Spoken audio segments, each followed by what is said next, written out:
even more than when she had accidentally cast Ultima with Cecil. This was a power all of her own. A pure, resplendent, terrifying power. Flare.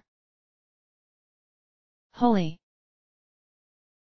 They cast the spell simultaneously, from Rydia, a raging inferno that covered the Lunasaur in boiling pustules of flame that would expand, explode, and from the dying flares resurrect flames anew, from Rosa, light-imbued, ultraviolet orbs that volleyed from the sky and collided in a tremendous surge of holy energy that filled the cavern with blinding light. The Lunasaur collapsed under the bombardment, dropping Rosa to the floor and giving her only seconds to flee before it burst into flames. Rydia pulled Rosa up from the ground and they stepped back, watching the purple and red blaze rage before them. Amazing that we didn't blow the whole lunar subterrane away, Rydia laughed nervously. Rosa turned to her, resting her hand on Rydia's shoulder. Thank you for saving me. You saved yourself, I just got really mad. They giggled and realized they were both somehow still clutching the ivory ribbons, which hadn't gotten a scratch, burn or a drop of blood on them. Do you think these are what kept us from falling under the curse? Rydia asked. The monster called them blessed relics, Rosa blinked. Perhaps so. Croak. Croak croak. One of the toads had hopped over to Rydia and was jumping up and down on her boot. Oops. Sorry guys, forgot about you. Rydia laughed. Rosa. Dispel. Rosa exclaimed, first stripping the toads of their reflective magic. And? Isyuna.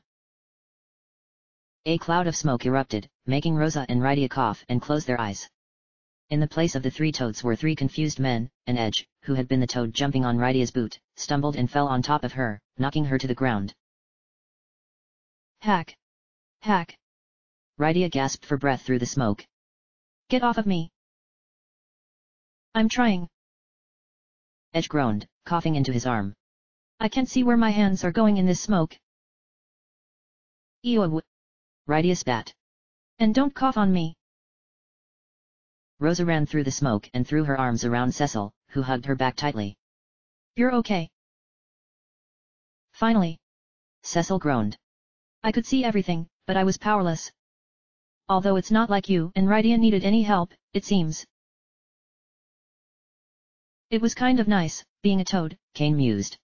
I bet we could have hopped out of here and none of the monsters would have bothered with us. I bet Zemus wouldn't have even noticed. You're hopeless, Rosa sighed, letting go of Cecil and turning to hug Kane as well. Someone would have stepped on you for sure. Kane hugged her back and allowed himself the risk of his fingers barely brushing along the tendrils of her hair. That light. It was bewitching. Rosa pulled back and smiled. Ah, so you're not so jaded after all, if even I can still surprise you. Kane felt a blush run over his face, and he turned away before either Rosa or Cecil could notice. Ouch! Edge screamed. Rydia had kicked him squarely in the stomach, sending him flying off of her. If everyone is feeling all right, we should really keep moving, Cecil said, cracking a small smile. As they returned back to the main path, Rydia tied Rosa's ribbon to her arm, and Rosa returned the favor. I hope those were worth almost biting the dust for, Edge pouted, his hand still clutching his stomach. Well, even if they turn out to be nothing, I think they make wonderful good luck charms. Rosa winked and Rydia giggled. Edge groaned and shook his head. You two are some of the craziest broads I have ever had the pleasure of knowing.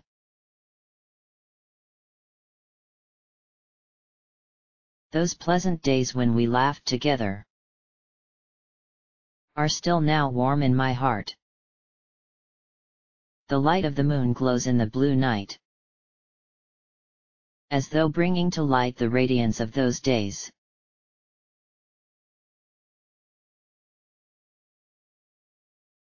The pathway continued to wind around a corner, and in the distance they could see that they were actually on a plateau, and that another long stone staircase would take them down to a new level. After descending the stairs, they were faced with a set of heavy iron doors. This is new, Kane frowned. But I guess we have no other choice. Cecil took one door and Kane took the other, pushing so hard that their feet slid in the dust that was kicked over the rocks.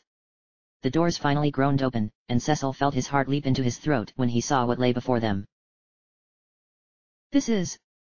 He narrowed his eyes as he crossed the threshold. I dreamt about this. It was the crystal wasteland that he had been in when Zemus spoke to him on the lunar whale. The sky was the same color red, and he could see the burning star that had been under his feet in the dream now positioned in the distant horizon, like a setting sun. The plates underneath their feet were all made of reflective crystal, and instead of the rocky terrain of the lunar subterrane, all they could see under the crystals was black abyss, punctured with the glimmering light of distant stars. Where are we? Kane asked. I don't know, Cecil said. In my dream, I was standing at the ledge, staring out at the stars. But that's where I heard Zemus's voice. So he must be here, Rosa concluded softly. Cecil closed his eyes, letting their voices fall away. He willed for something, anything, in his Lunarian blood to alert him to the potential danger ahead. If he focused very hard, he thought he could feel the slight vibration of a very powerful, negative vitality shudder underneath the crystals. There was a peal of goading laughter in Cecil's ear, and his eyes snapped back open. He's definitely here. Let's go. They walked forward, silent except for the sounds of their boots colliding with the floor. The landscape never changed, it seemed like they were just looping in a giant circle. The only indicator that time was passing was the star ahead of them slowly sinking down ever deeper into the horizon, which had started to tinge the sky a deep black. Hours later, exhausted from the previous battles, all of the walking, and constantly being on alert, Cecil suggested that they take another break. They all sat down, gazing up at the obsidian sky, which was dazzling with starlight that reflected off of the crystal plates. It would have been beautiful if they weren't all terrified of what was to come next. Edge had stretched out to lay down, his hands folded behind his head and his eyes closed. Rydia and Rosa were healing the cuts they had sustained in the battle against the Lunosaur, and Cecil and Kane were staring into the distance wordlessly. 10 minutes had passed when Edge suddenly let out a yelp and sat straight up, making everyone jump. What the hell? Kane growled. Edge looked around a moment, like he was confused about where he was. Masamune? What? Cecil asked. Edge paused and looked down, shaking his head.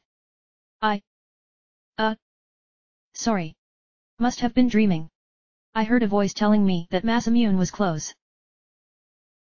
What is Masamune? Rydia asked testily. It's a mythical katana, Edge sighed dreamily, as if he was talking about the love of his life. Said to have been crafted by a legendary blacksmith before any of our ancestors even walked the planet. I got excited because the Murasame is said to be a sister sword of the Masamune, but... well, that's probably why I had the dream in the first place. He unsheathed Murasame, turning it in his hands gingerly so that the light from the stars above reflected off of it. This might not even be the real Murasame. But a guy can hope. He stood up and stretched, sliding Murasame back into its sheath. Sorry, but I can't just sit around like this. I've too much anxious energy. I'll go on ahead just a little to see if there's anything interesting. Edge, no one should go alone, Cecil said, his jaw clenched. Not in a place like this. Edge tapped his foot impatiently and was about to argue, when Rydia cleared her throat. If it will give the rest of us some peace, I'll accompany you. You will. Edge blinked. Yes, Rydia sighed, and stood up. If I'm being honest, I can't really just sit either. But we're coming right back. Yeah, of course, Edge grinned. Let's go. Edge and Rydia left the group, and Cecil, Kane, and Rosa looked up at each other in silence.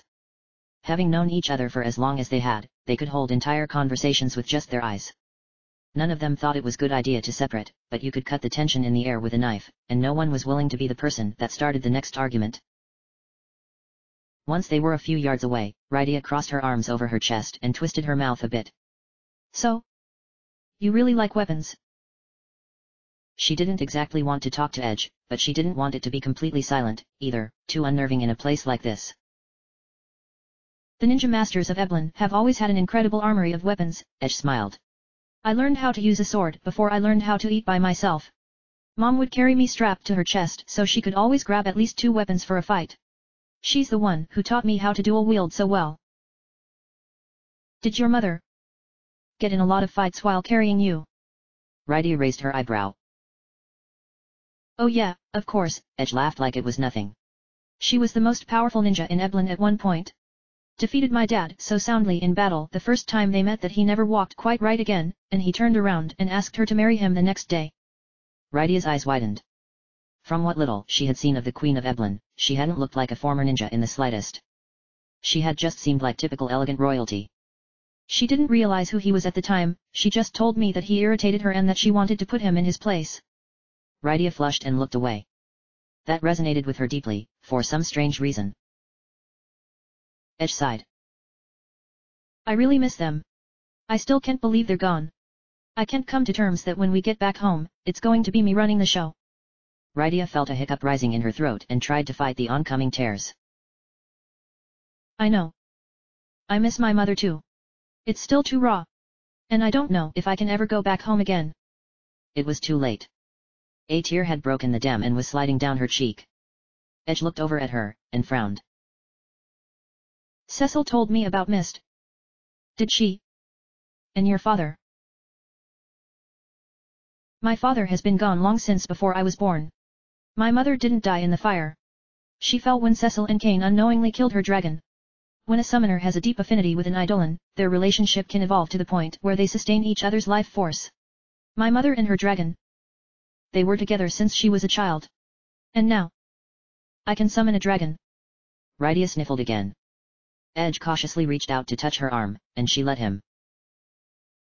You mean that Mist Dragon you call upon? She's your... Yes. I am almost certain that my mother came back as that dragon to protect me, like King Baron came back as Odin to protect Cecil. I thought it was just a childish fantasy until I witnessed that night in the cellar. Now I believe it to be the truth. I'm sorry, Edge said softly. But, in a way, how wonderful it is that your mother loved you enough to find a way to remain by your side. Rydia nodded, reaching up to rub her eyes. That's why I try not to let myself get sad. I think of the people I know who have lost people they loved. Like Prince Edward losing his betrothed, his parents, and his father-in-law. Cecil and Cain losing their parents. Rosa losing her father. You losing your parents. And I realize I'm the lucky one. We're all just drifting stars that happen to cross each other's orbits. If I didn't have you guys, and my dragon, I would truly be alone. But that is not the case. I had to do a lot of growing up to realize that, and that's why I'm here, fighting for our planet. I have too much to lose now. Edge stopped walking and pulled Rydia against him in a half-embrace. Rydia closed her eyes, letting her remaining tears dry on his cloak as she rested her cheek on his shoulder. Edge reached down, gently pushing her hyacinth hairpin further back up in her hair so that it did not fall and shatter on the crystal tiles below. Don't try to grow up too fast, Edge said gently. When all of this is over, you should try living a normal life again. I don't even know what normal is, Rydia smiled a little. It's why I feel safe in the Feymarch. There is nothing normal about living with a family of monsters. You couldn't return to Mist? Edge asked, hoping the disappointment in his voice wasn't too obvious. I don't know, Rydia shook her head. I just can't possibly know that right now. She looked up, gently pulling away, and let out a gasp. What is that? It wasn't there before. Edge turned to where she was staring. A slender silver blade, stained in red, with stained wrappings twisted around the handle, had materialized before them. It cast a shadow on the crystal below, floating before them at arm's length. Could it be? Edge dropped his arm from Rydia's shoulder and pulled out Murasame. The blade was resonating with a soft red aura, so faint that it could hardly be seen without the brilliance of the crystals around them to enhance it. Rydia bit her lip and turned to look back from where they had come. They had walked so far in such a short time that Cecil, Cain, and Rosa weren't even visible anymore. How could that possibly be? She felt the panic start to flutter in her chest. Edge, we should go back, Rydia said quickly, pulling on his arm. This could be a trap. There's no shrine, though, Edge frowned. I think this was the sword calling to me in my dream. But... Rydia tried to pull harder. Cecil, Rosa, and Cain are gone. Doesn't that seem strange to you? Isn't this just a little too convenient? You're right, Edge shook his head, finally relenting, although Rydia could tell that it pained him. We should head back.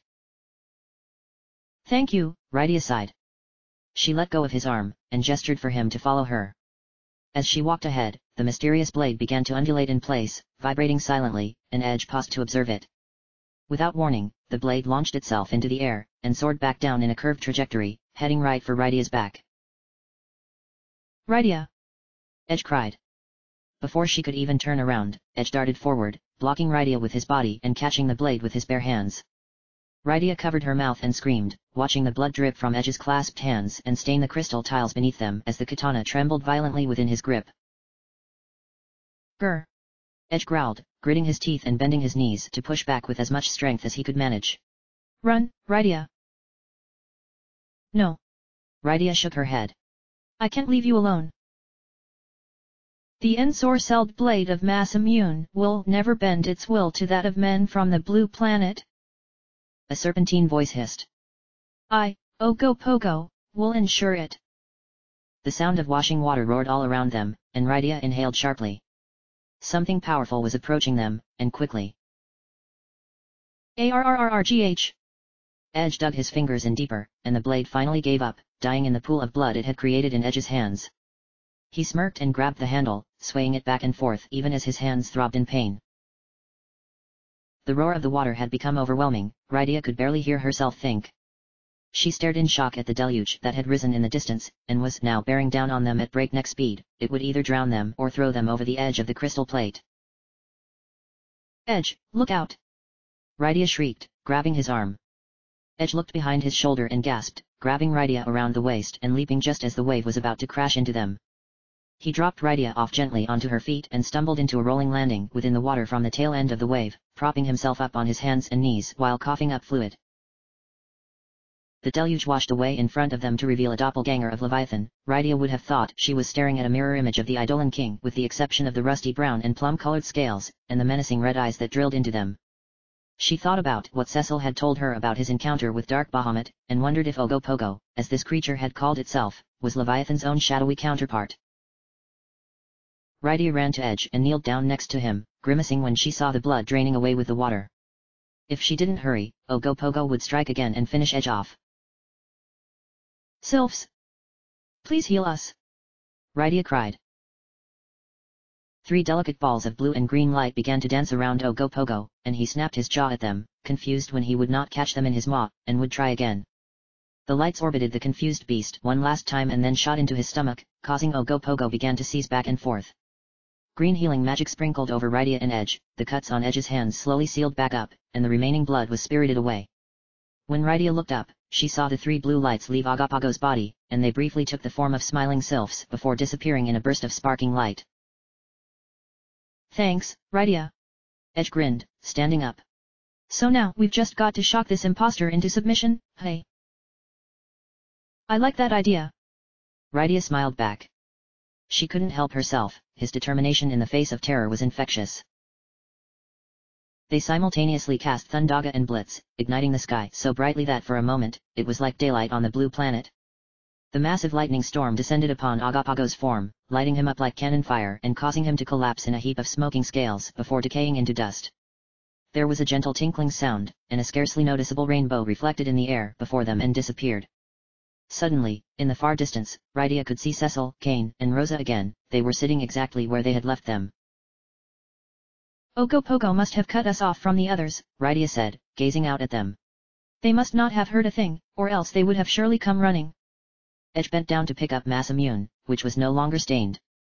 It was now pristine silver, and the wrappings around the handle were as pure as the ivory ribbon tied around Rydia's arm. He pulled out Murasame, and now when the 2 blades met, Murasame lit up with a blue aura instead of red. Murasame must have been trying to warn me that Mass Immune was enchanted. Edge shook his head in disbelief. These blades have to be the real thing, right? They definitely are.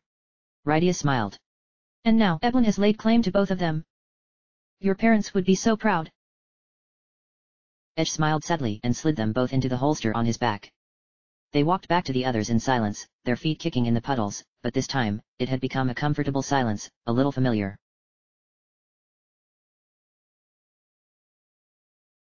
Not even able to wipe away your tears. These 2 hands of mine can only tremble here. Now I am alone on an unending journey. I do nothing but wander on these weary feet.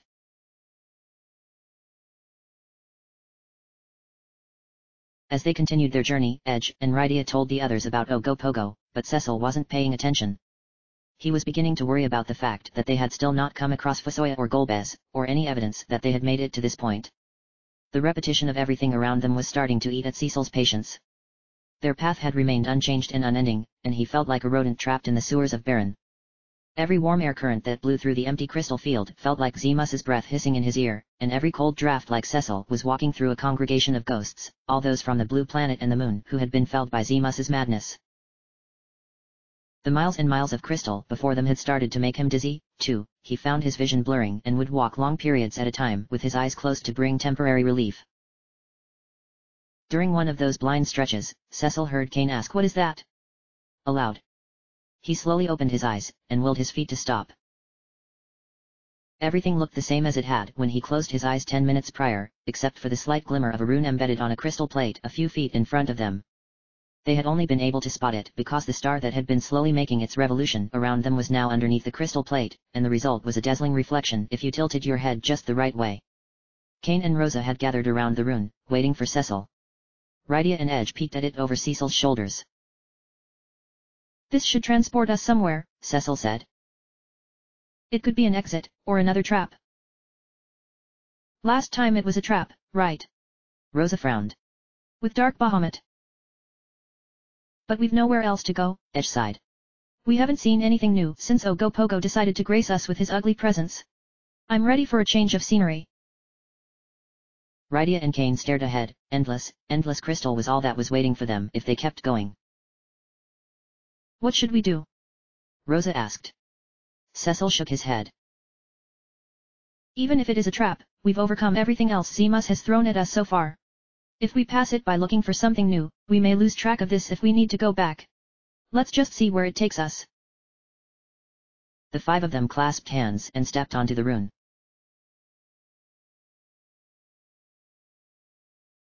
They arrived at the foot of a tall set of crystalline stairs accompanied by a small crystal platform that barely held the 5 of them. They were completely enveloped by darkness and starlight, and above them, there was another crystal platform staggered at the top of the stairs. Flashing lights could be seen exploding through the semi-transparent floor from where they were standing, and the sight of them made the hair on the back of Cecil's neck stand up straight. Powerful forces were colliding above them. He could feel the immense energy ripping through the atmosphere. Cecil raced up the stairs 2 at a time, and stopped short when he saw the scene unfolding before him. Fusoya and Golbez were standing off against a towering man wrapped in black silk robe, intricate runes woven over the front smock of gold, red, and blue. He wore a decadent taffeta mantle that added another foot to his frame, swathed in scarlet over the sleeves and twisting into a fanning Medici collar that was black with a white downward tooth pattern that ran along the top, making it look as if the collar was a gaping maw ready to swallow his head whole. His skin was a rich shade of blue-violet, the top of his bald head glimmering in the reflection of the magic exploding around them. His eyes were tawny saffron with no pupils, and his lips, pursed together, were painted black. His hands, tipped with gold at the nails, were folded over his chest, and his bare feet were just barely hidden from view by the tattered ends of his robes. He was hovering a few inches off the floor. Golbez was in the middle of casting a Firaga spell. The flames swallowed the man in black, but he barely flinched. He continued to gently levitate in place. The same look of indifference settled in his features. Next, Fusoya cast slow, and Golbez followed up with Blizzaga, to the same effect as Firaga. Fusoya cast hold, but the man gave a delicate shrug as if to demonstrate the spell had not had its intended effect. Golbez tried Thundaga next, and Fusoya raised his staff and called upon Holy, which at long last, made the man stumble forward just a few inches, flinching. "It's nearly done," Fusoya called to Golbez. "Give all your power to me, dear." "Very well," Golbez nodded, and both men closed their eyes and began to pray, taking on a burning, orange aura. "Yes." The man chuckled softly to himself. "Use all of your strength." He didn't make any move to defend himself or attempt to deflect what was to come. He watched Fusoya and Golbez curiously, like one would watch a kitten batting a string. "Zemus," Cecil hissed under his breath. The tall stranger had to be him. He could practically feel the malevolence rolling off of him in waves from where he stood. Fusoya and Golbez raised their arms in the air at the same time, crying "Twin meteor!" The sky over the man was torn asunder, and thousands of meteors poured through, filling the chamber with acrid smoke and shaking the platform so violently that Cecil and the others had to cling to each other to keep from falling into the abyss below. Minutes later, when it was over, the smoke and flames cleared, revealing that Zemus had fallen to his hands and knees. His head was lowered and his mantle and robes were nearly burned away to nothing, exposing scarred and sinewy flesh that carried the same deep blue complexion as his face and hands. Even when this mortal shell is gone, my spirit will live on. Zemus began to convulse and choke, blood staining his lips and chin as he collapsed to the floor, his eyes as wide as an alley cat gazing from a dark corner. Cecil shuddered, he felt as if Zemus's lifeless gaze was locked right on him. We did it, Golbez said softly, crossing his arms over his chest. What a waste, Fusoya shook his head sadly. Such incredible power, and all of it warped to evil ends. Hey! Edge cried, pushing past Cecil and running over to them. Cecil slowly followed, feeling like his feet were made out of lead. He hadn't realized it until now, but he still wasn't ready to face Golbez. He still didn't know what he could possibly say. He felt like his soul was trying to pull away from him again, just like in the Giant of Babel, and leave his body to fend for itself. Oh, you've come! Fusoya cried. Edge skidded over to Zemus, and made a face. Looks like we were too late. You were supposed to leave him for me. Fusoya cracked a smile behind his beard. Golbez looked over at his brother, and shifted his weight slightly. Cecil. Cecil looked up at Golbez, but as he stared into the empty blackness of his helmet, his throat tightened, and he turned away. He couldn't bring himself to even come close to trying to look Golbez in the eyes, not when every previous time, Cecil had seen his own terror reflected back in them. Rosa took Cecil's hand, frowning. Cecil. They were interrupted by a stomach-turning, gurgling sound coming from behind Golbez and Fusoya. Zemus lifted his head up from the floor, his flesh dissolving into a black and violacious mist that began to rise and twist itself into a raging furnace that discharged through the heavens above. A thunderous voice filled the chamber, echoing endlessly in the night sky. I am the wellspring of darkness, fed by Zemus's unbridled hate. I am he who is called Zeramus. I am he who knows naught but hate. The furnace began to burn brighter, whipping up a tempest of scorching gales that threatened to blow everyone off of the battlefield. Cecil and the others held their arms in front of their faces, clenching their eyes shut and trying to brace themselves against the violent gales. No! Fusoya cried over the wind, shaking his head. Death only fueled the evil within him. Golbez growled and marched forward through the winds, reaching down to his hip. Zemus. No, Zeramus. This time, I will finish what I set out to do. He pulled out a dark sword the size of one of his heavily armored legs, and tore it through the furnace.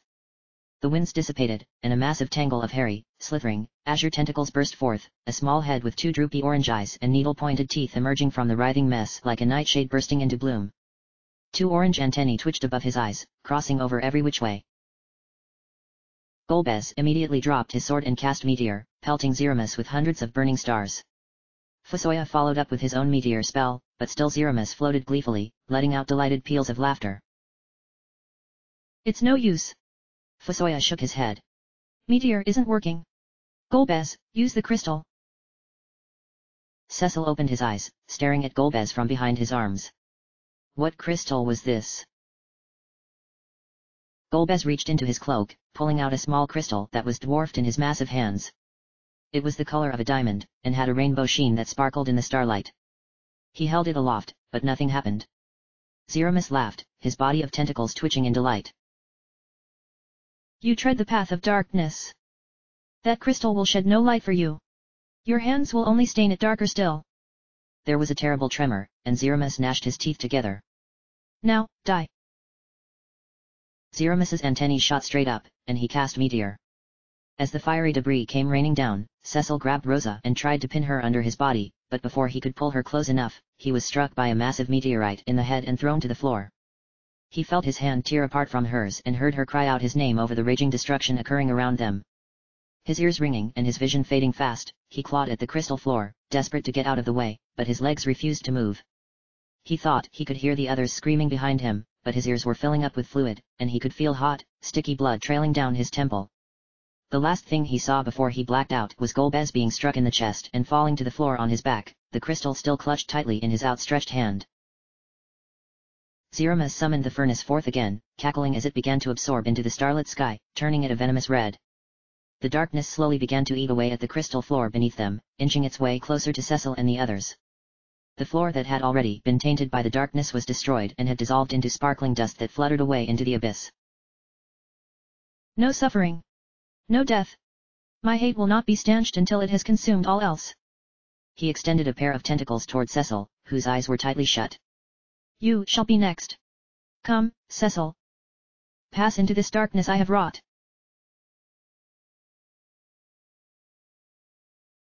The glow we encountered, that day we spent together, is still now warm in my hands. The light of the moon simply shines on silently, as though stirring up this rusted heart.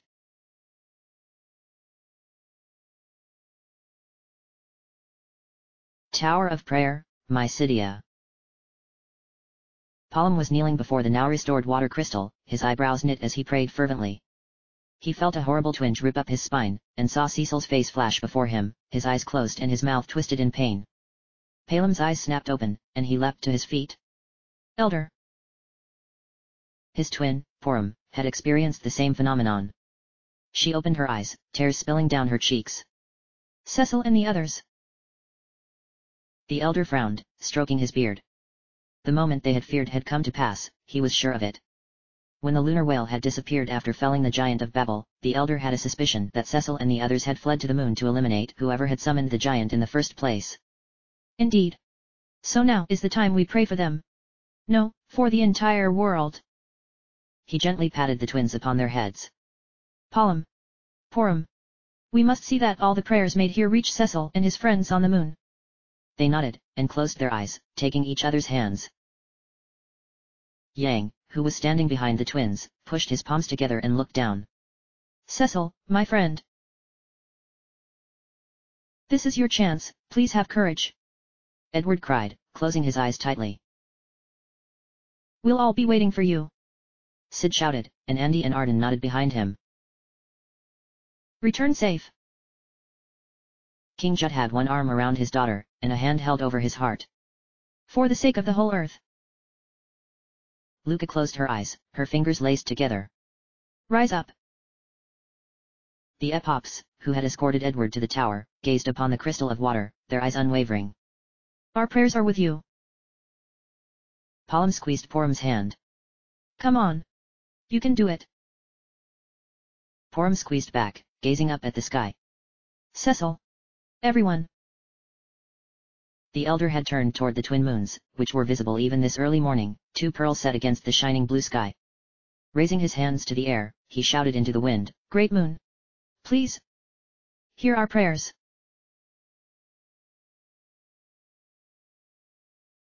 Cecil was all alone, once again.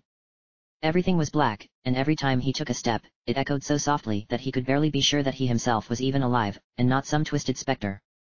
He hadn't felt darkness like this since he wielded the dark sword and lived through all of the accompanying nightmares. Cecil.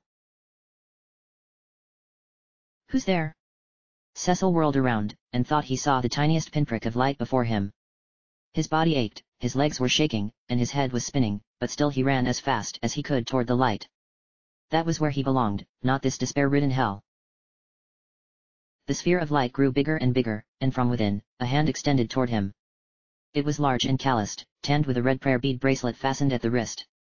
Before Cecil could lean in to see the face of his savior, the hand had grabbed hold of his and dragged him into the blinding light.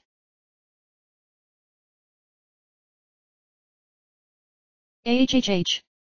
Cecil exhaled sharply, pushing himself up from the floor. He was back on the moon, but everything around him was being twisted and absorbed by Zeramus's raging furnace. Zeramus was floating high up in the air, laughing manically and paying no mind to the insects below. Golbez was collapsed directly in front of Cecil, moaning. Brother. Cecil gasped, crawling over to him.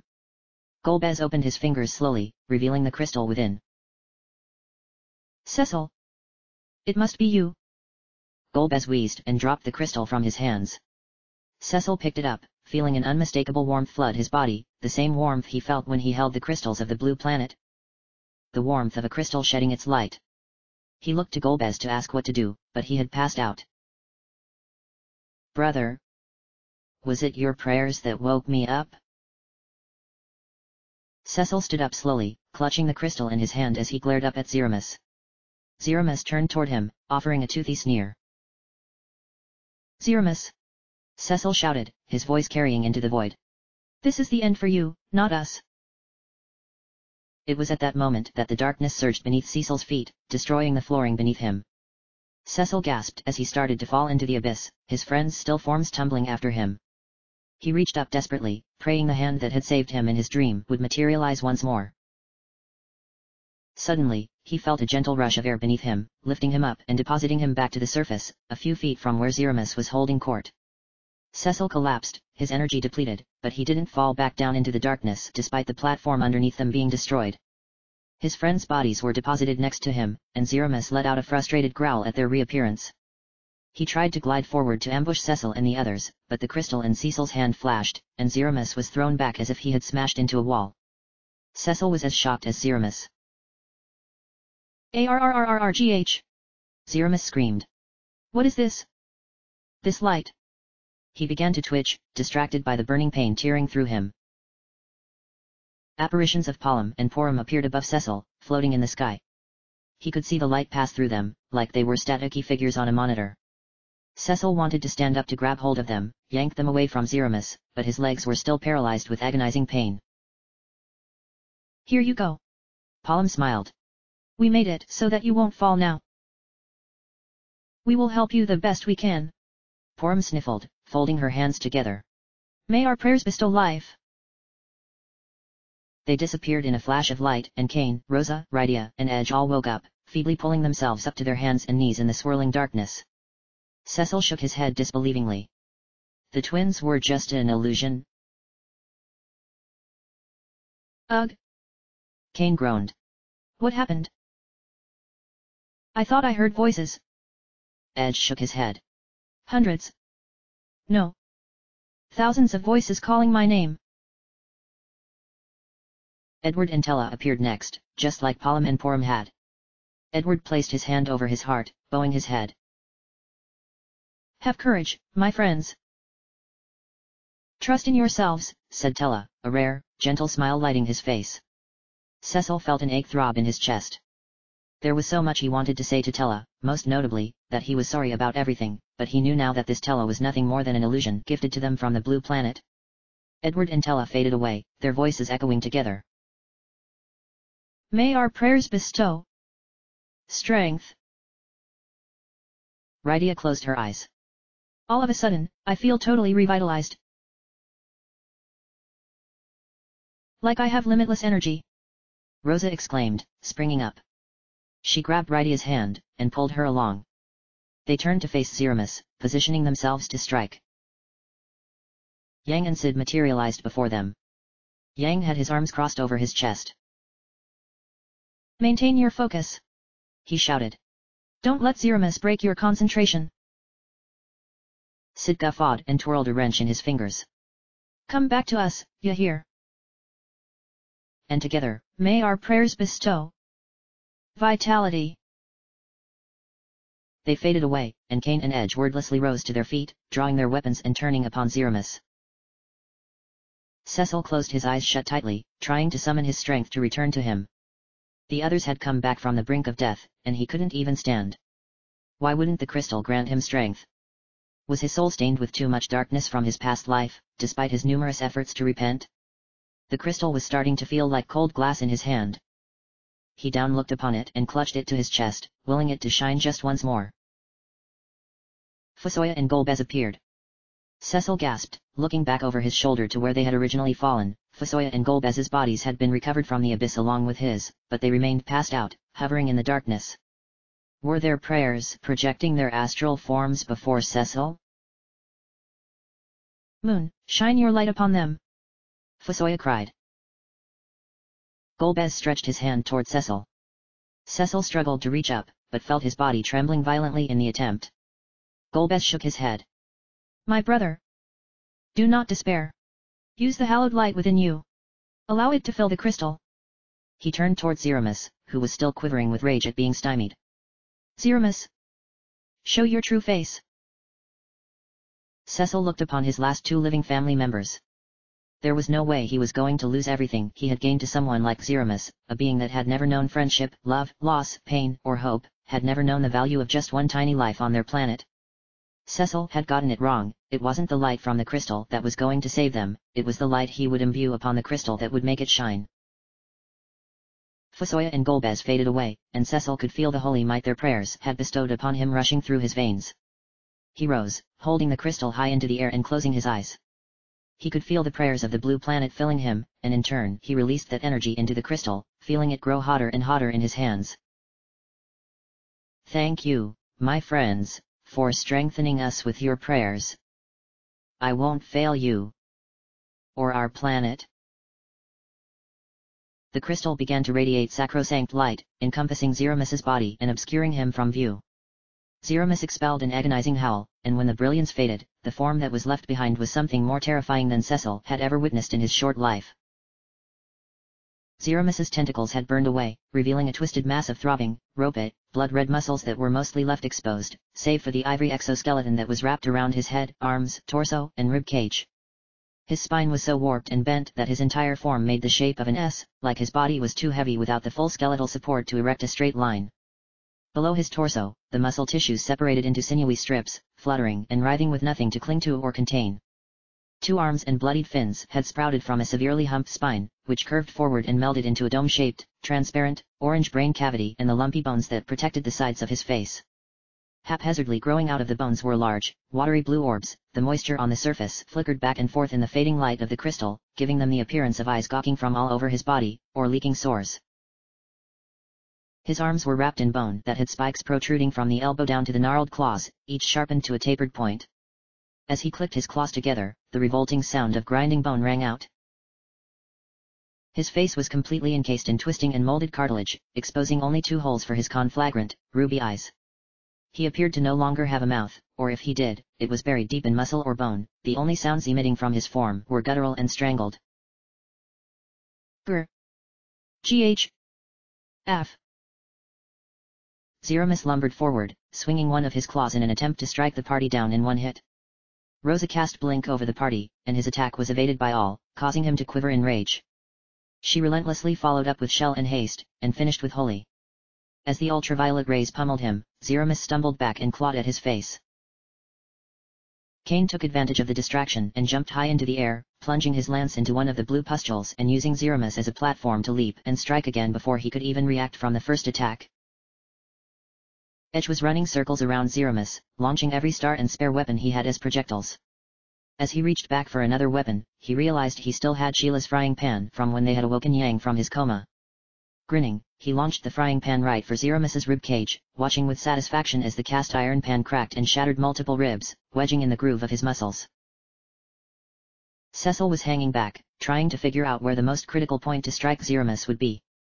His gaze kept returning to Zeramis's head, which would provide a favorable opportunity for them if he could manage to blind him with Ragnarok. Zeramis had perhaps not wanted to expose his true form because he was slow and cumbersome. He hadn't tried to attack them again since his initial attempt. Rydia had been observing Cecil and ran to him, touching his arm. "You want to go up?" she shouted. It was getting hard to hear again, because the wind from the furnace had started to pick up again. It was getting hotter, too. Cecil nodded. "Do you have an idea?" "Yes." Rydia closed her eyes and folded her hands, murmuring under her breath. "Bahamut. I need you to my side." A piercing shriek carried over the winds, and Bahamut materialized before them, flying out of the darkness beneath their feet and launching himself into the air with a spinning leap before swooping down next to Rydia. Rydia gestured to Cecil, and she hauled herself upon Bahamut's back, reaching out to grab his hand. Cecil climbed on, and Rydia leaned in, pressing her cheek to Bahamut's neck. "Please take us to his head," she instructed, and Bahamut soared to Zeramis, smoke trailing out of his nostrils. Cecil held to Bahamut's neck and leaned in, driving Ragnarok through Zeramis's first eye hole with a sickening popping noise. Zeramis growled and tried to swing at Cecil, but Bahamut was too fast and rolled away, causing Rydia and Cecil to cling to him for dear life as they spun upside down. When Bahamut had steadied himself again, Rydia ordered him back to Zeramis, and Cecil thrust his blade forward, destroying the other eye. Blue fluid had begun to pour out of both sockets, and Zeramis growled and started to rock back and forth, flinging the blue fluid everywhere. Cain! Rydia cried. Get away! Bahamut is going to attack! Cain plunged his lance into Zeramis once more, trying to break through the filmy cartilage protecting his brain. His lance bounced, causing him to fly off course and force himself to make a correction in mid-air. As a result, his lance plunged into the exposed muscle behind Zeramis's brain, and he was clutching onto it to not fly off from Zeramis's thrashing. Rydia pulled Bahamut up as close as she could manage, and Cain yanked the holy lance out of Zeramis and made a flying leap to Bahamut's back. Are you okay? Cecil asked, and Cain nodded. I'm all right. Though it feels like what I'm doing has hardly any effect. Bahamut screeched and flew a few feet backwards, preparing to release his mega flare while Rydia, Cecil, and Cain held on as tightly as they could. Edge saw that Bahamut had been summoned, and had started running away to get out of the war zone. Without warning, Zeramis cast a bio spell, expelling it from one of his outstretched claws. It flew toward Rosa, who was distracted with lining up a shot to his torso. Rosa! Cecil shouted from above. Look out! Just as she let the arrow fly and looked up, Edge dove in front of her, taking the hit. The green, goopy virus coated him, and he fell to his knees, clutching his stomach and dry heaving. His face was already starting to turn a shade of blue from the poison soaking into his skin. Edge! Rosa gasped, kneeling down to catch him as he passed out. Bahamut fired off Mega Flare, saturating Zeramis in a pyre of flames and lava that commenced with boiling him alive. Rosa quickly cast Asuna to heal Edge's poisoning, and was about to revive him, when a loud whistling tore through the air, and a turbulent wind current started dragging her forward towards Zeramis. She clung to Edge's body, screaming in protest as they inched forward, her hair tearing out of her bun and whipping in the wind like a frayed flag. Zeramis, the flares still smoldering over his body, had summoned a massive black hole between himself and Bahamut, which was absorbing every speck of starlight that had still managed to shine through the darkness and was dragging everyone into Zeramis's reach once more. Bahamut, struggling hopelessly against the gravitational force, howled distressingly and burst into green bubbles that were immediately sucked into the vacuum of darkness. Rydia, Cecil, and Cain fell from the sky into a heap, and mercifully, the black hole collapsed into itself before they could get sucked into along with the dragon. Bahamut! Rydia screamed, no! Oh my god! Rosa gasped, clutching Edge and pushing her head against his, trying to catch her breath. Cecil climbed to his feet shakily, staring at his hands. All of the protective magic Rosa cast upon me has been stripped away. Mine too. Cain growled. It must have been that spell. Rydia sniffled, holding her hands up in the air. Bahamut! Come back! But nothing happened. Cain shook his head, resting his hand on Rydia's shoulder as she lowered her chin and wailed. Grrarg! Zeramis vibrated with laughter, lifting his scalded claws to summon another spell. Thunder crashed above them, and slender funnel clouds touched down from above, swirling around the battlefield and drilling direct paths to Cecil, Rosa, Cain, Rydia, and Edge.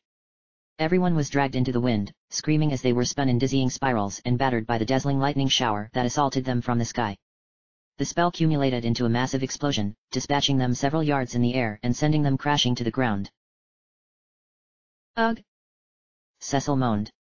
He felt as if he had only been one more lightning strike away from being electrocuted. His head was spinning, and moving even an inch sent every nerve in his body into excruciating pain. He lifted his head from his arms, groaning through the pain, and saw that none of the others were moving. He couldn't even tell if they were breathing. The darkness had started to penetrate once again. No. Cecil dragged himself up to his knees, nearly vomiting from the effort. It can't be the end already. Our race. White, gossamer feathers gently floated down upon his fallen comrades, but nobody stirred. Kara! Cecil tried. Green, glittering light blew through in a gentle breeze, but still, nothing happened.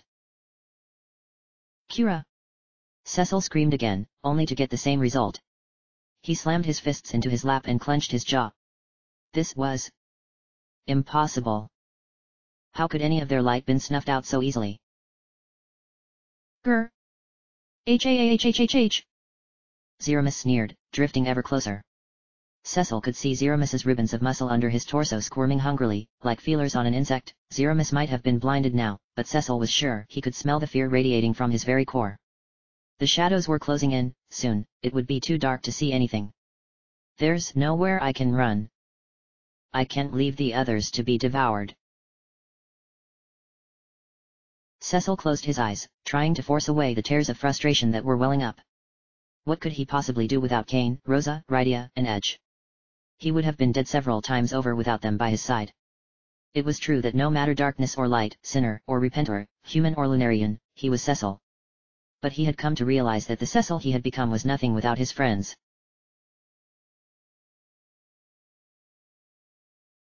The Cecil I know would never whimper like this. The Cecil I love. Cecil opened his eyes. He was back in his tower, in Baron, sitting in bed. Rosa was sitting next to him, with a distraught look on her face.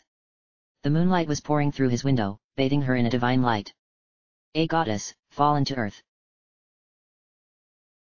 You leave for Mist early tomorrow, right? What? Cecil blinked. He wasn't leaving for Mist. Or, was he? Hadn't he done this before? He couldn't go to Mist. Something terrible was going to happen. He leaned in, reaching for Rosa, but she disappeared when his hand brushed her cheek, bursting into shimmering light.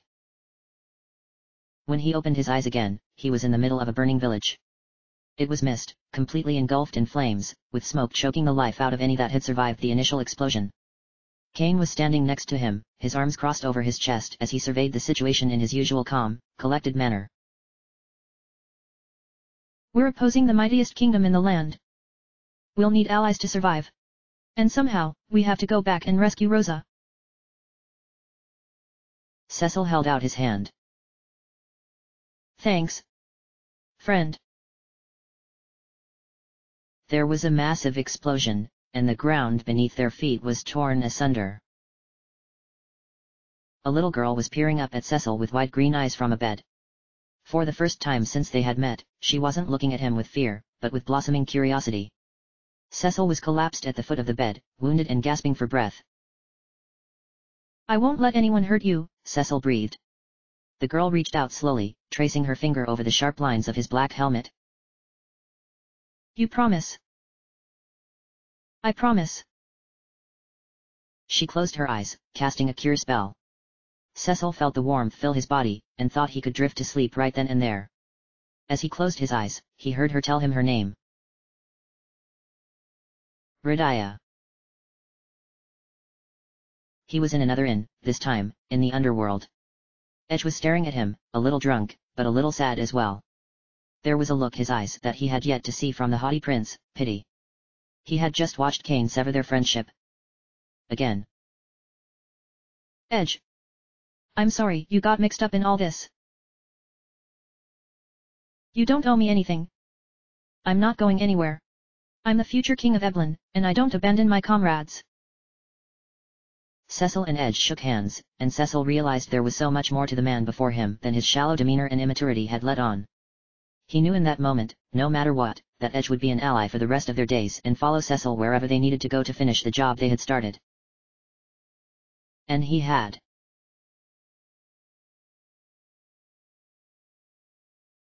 The roar of the winds around him startled Cecil out of his trance. He was back on the moon, buried deep within the lunar subterrane.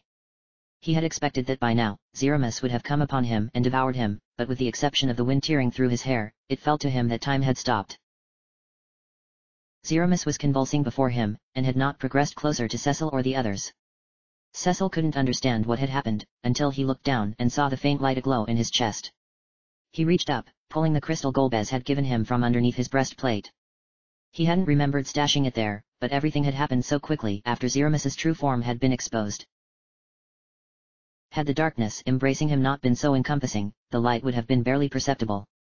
But right now, in this galactic necropolis, it was the most resplendent light Cecil had ever seen. He slowly stood up, the pain in his body vanished. In his right hand, he clutched Ragnarok, which had also started to glow faintly, resonating with the crystal. In his left hand, he held the crystal aloft, the sight of it causing Zeramus to hiss and try to slither backwards. With each step that Cecil took forward, the crystal began to fill more and more with light, and the brighter Ragnarok shined. The closer he got to Zeramus, the more apparent it became that he had been wounded deeply by Bahamut and the others. The darkness had made it hard to tell before, but Zeramus's body had started to fail him. Chunks of muscle and flesh had become blackened and smelled of decay, bones were shattered and missing, and the blue fluid had continued to drain freely from his dismembered eye sockets. A lone arrow was sticking out of Zeramis's torso. It had somehow survived Bahamut's assault. Underneath it, Cecil could see a fracture had started to form, and something orange was glowing from underneath. Without hesitation or fear of retaliation from Zeramis, Cecil ripped the arrow from the wound, and thrust Ragnarok inside, up to the hilt. Zeramis screamed in anguish, reeling back but still too fearful of attacking Cecil. He could not as long as that frightful light was shining from the paladin. Cecil withdrew the sword, watching as a frantically beating organ split open and spilled out more of the blue fluid. It was Zeramis's heart. The crystal brimming with light, Cecil exhaled and blessed it with the last of his strength, every prayer that his human heart carried from the blue planet, and every prayer that flowed through his Lunarian blood from the moon. Shoving the crystal deep inside Zeramis's hemorrhaging wound, Cecil stumbled away and let the darkness swallow him once more. His energy was depleted. He could feel Zeramis quaking even from where he struggled to stay standing, and at last, the monster spoke, but Cecil couldn't hear the words aloud. They were being forced into his head, just like in his dream. I will never die. As long as there is darkness in the hearts of men. Erg. Gaah. Beams of white and purple light began to tear through Zeramis's form, multiplying so rapidly that all Cecil could see was a radiant glare of light before he felt his legs give out and his body falling backwards through empty air.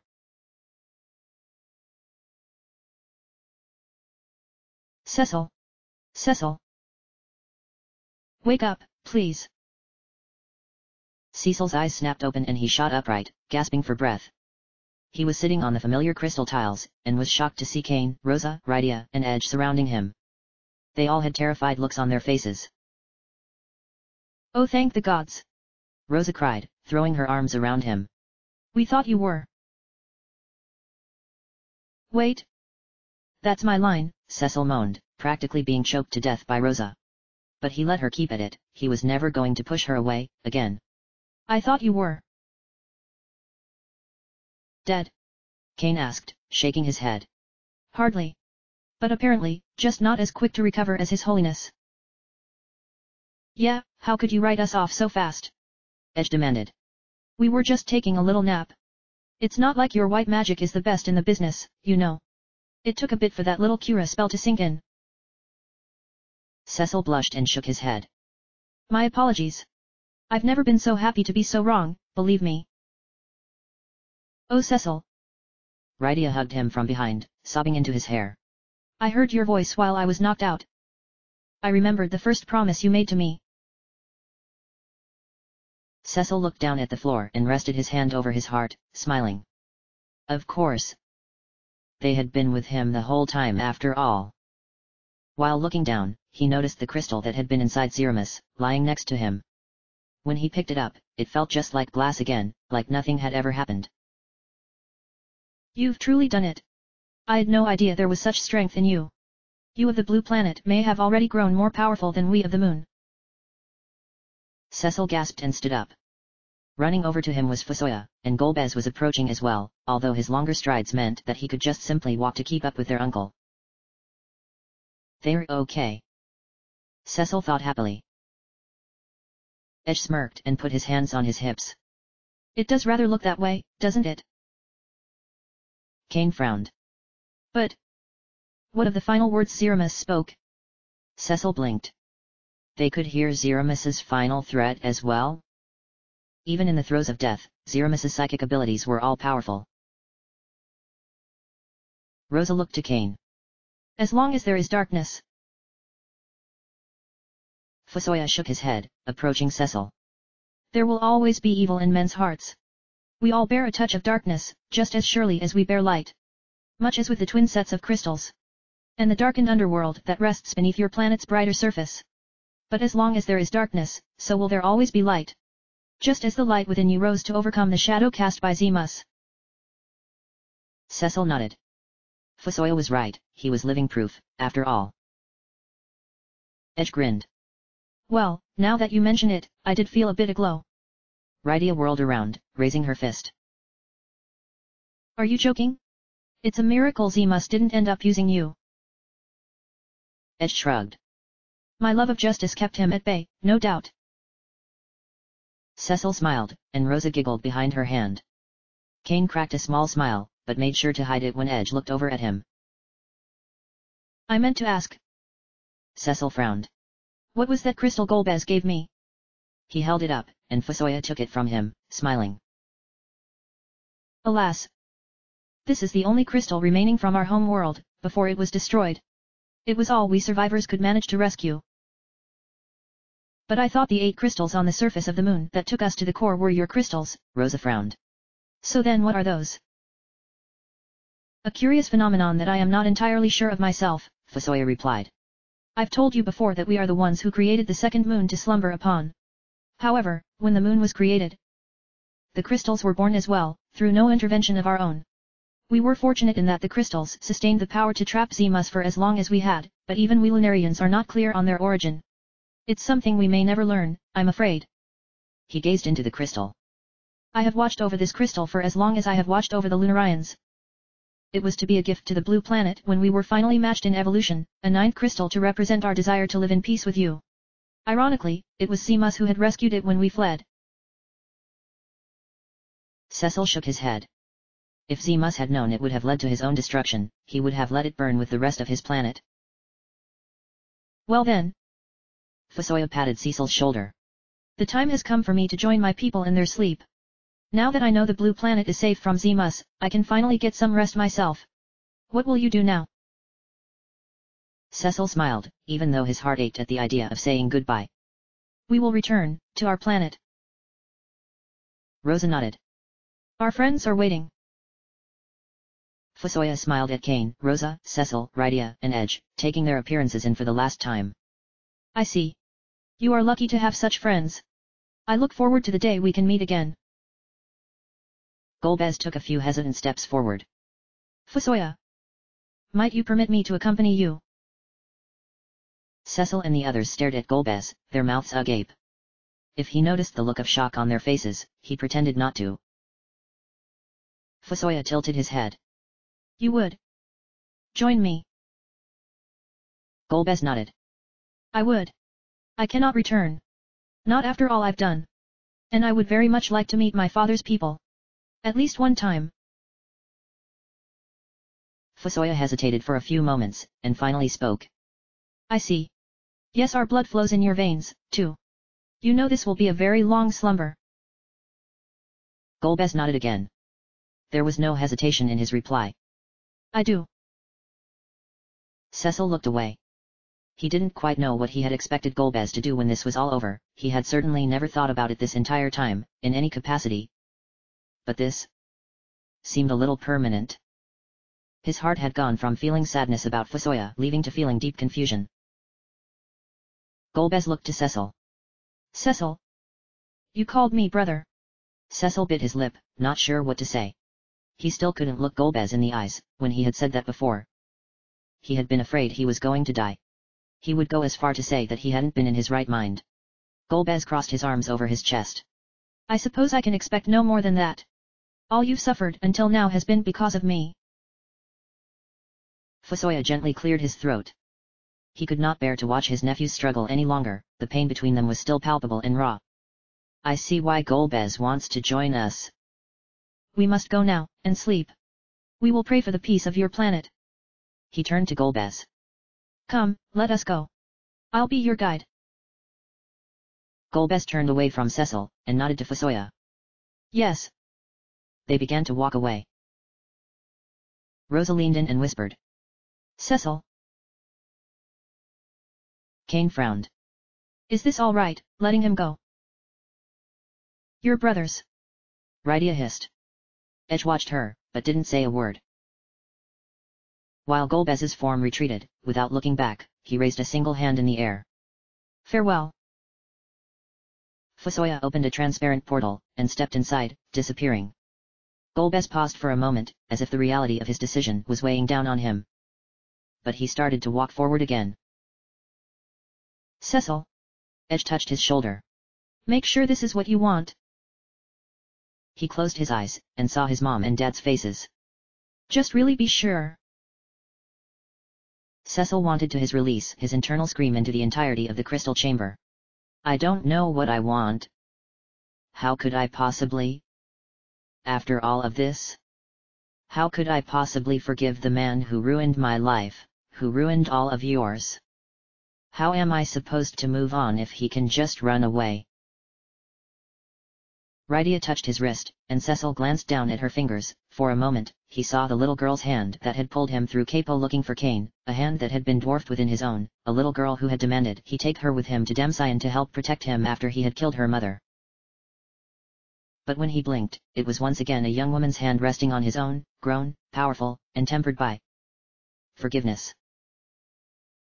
Cecil pulled away from Rydia and took a few steps forward. He raised his hand, calling out, "Farewell, my brother." Golbez stopped right as he was about to step through the portal, and looked over his shoulder to Cecil. He wished, more than anything, he could show his face to his brother, but a paralyzing fear deep within stopped him from reaching up to remove his helmet. He wasn't ready for Cecil to put a face with the terror he had inflicted upon him and his friends. He realized there was only one gift he could give to Cecil before he departed. "Her name was Cecilia," Golbez said. "Our mother. And you have her eyes." Golbez turned and disappeared into the portal. The portal flickered briefly, and faded into nothingness. Cecil stared at the empty space Golbez had left behind for a few moments, wondering if the ache that had appended itself to his heart that day in the Giant of Babel would ever really go away, or if time would merely transform it into an arduous reminder of what would never be.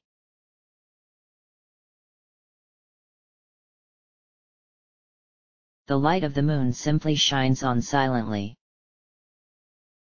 as though stirring up this rusted heart.